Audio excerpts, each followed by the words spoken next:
In a grand palace in a faraway kingdom lived Queen Eleanor, a ruler known for her beauty and grace. But behind her serene smile, she carried a heavy heart and a secret she dared not tell anyone. Her only confidant was a magnificent parrot named Zephyr, whose feathers shimmered with all the colors of the rainbow. Zephyr was no ordinary bird. He could speak as fluently as any human and was fiercely loyal to the queen. Every evening, as dusk painted the sky in shades of orange and purple, Queen Eleanor would retreat to her private chambers. There, she would pour out her soul to Zephyr. "Oh, Zephyr," she would sigh, her voice a mere whisper, "I am not the queen everyone thinks I am. I was not born of royal blood." Zephyr would listen patiently, his intelligent eyes fixed on her.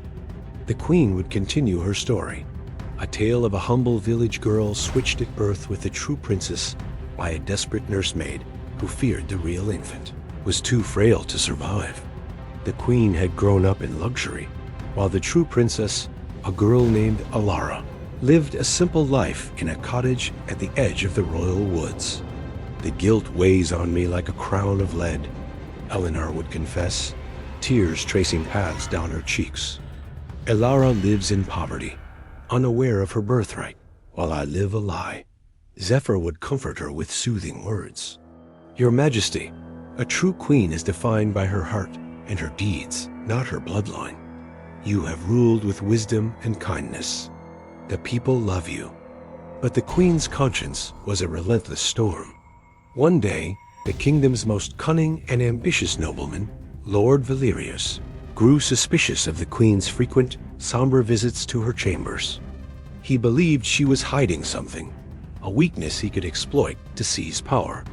He began to spy on her, his ears pressed against the heavy oak door of her room. Night after night, he listened, and finally, he overheard the queen's confession to Zephyr. A wicked smile spread across his face. He had found the key to her downfall. Valerius knew he couldn't simply expose the secret. The people adored their queen, and his word against hers would mean nothing without proof. The proof, he realized, was the parrot. He had to make Zephyr reveal the secret in public.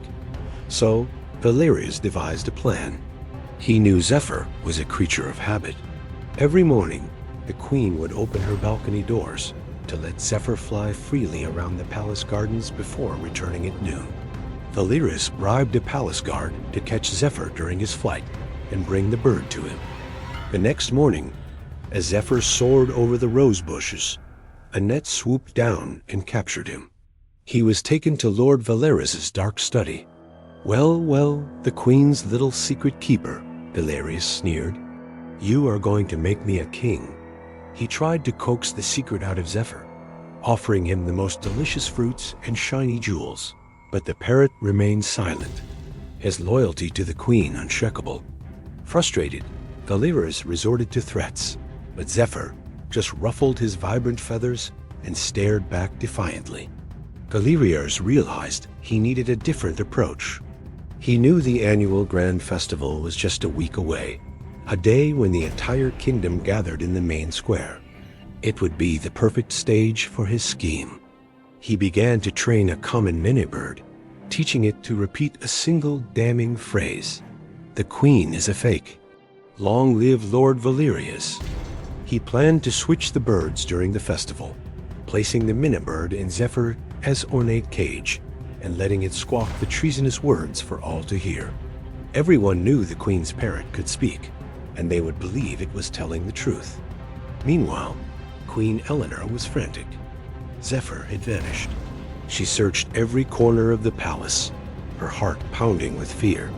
She suspected foul play, and her thoughts immediately turned to the ever-watchful Lord Valerius.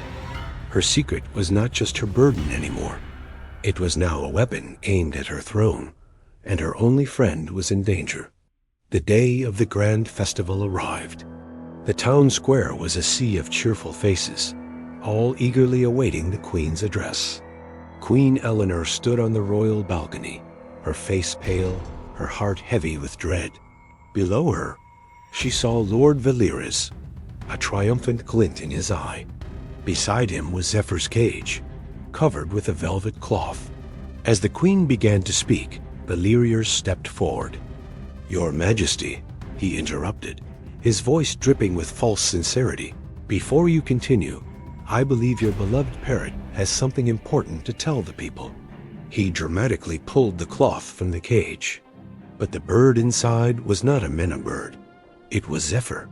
He blinked in the bright sunlight, his rainbow feathers dazzling the crowd. How did he escape and switch places with the Mena? The night before, a young kitchen maid who was loyal to the queen had overheard Valerius boasting of his plan. She had seen where he kept Zephyr locked away. Risking everything, she crept into his study while he slept, switched the birds, and returned Zephyr to his own cage. Lord Valerius's face turned white with shock. He expected to hear cries of treason, but instead there was silence. Zephyr looked directly at Valerius, then turned to the crowd. He opened his beak, and in a clear, loud voice that echoed across the square, he said, "Lord Valerius is a traitor. He tried to frame our noble queen." The crowd gasped. Zephyr continued, "He taught another bird to lie, hoping to steal the throne. He is the fake one, not our queen." Panic seized Valerius. He tried to deny it, shouting that the bird was lying, but it was too late.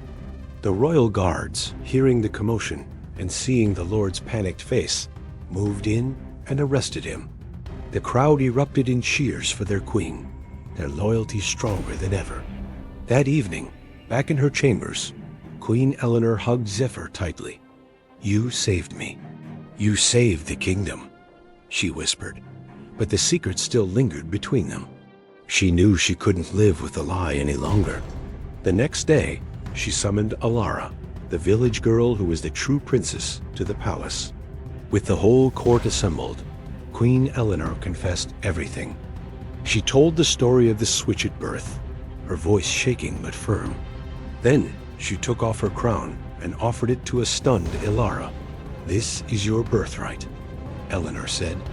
But Ilara, who had a kind heart and a wise soul, shook her head.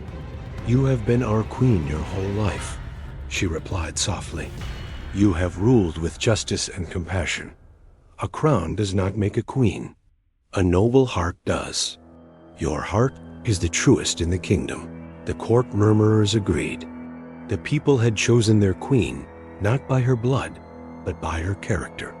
And so, a remarkable thing happened. Eleanor and Ilara decided to rule the kingdom together.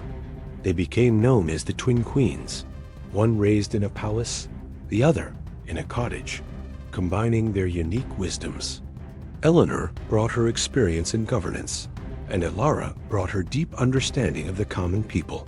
The kingdom flourished under their joint rule like never before. And by their side, always perched on a golden stand, was Zephyr, the parrot who knew the queen's secret, but more importantly, knew the truth of her heart. He was a constant reminder that loyalty, courage, and honesty are the most valuable treasures in any kingdom. And as for Lord Valerius, he spent the rest of his days in a lonely tower, his only company the silence of his own failed ambition. Thanks for watching. If you enjoyed this story, don't forget to like, share, and subscribe for more tales from our channel. See you next time.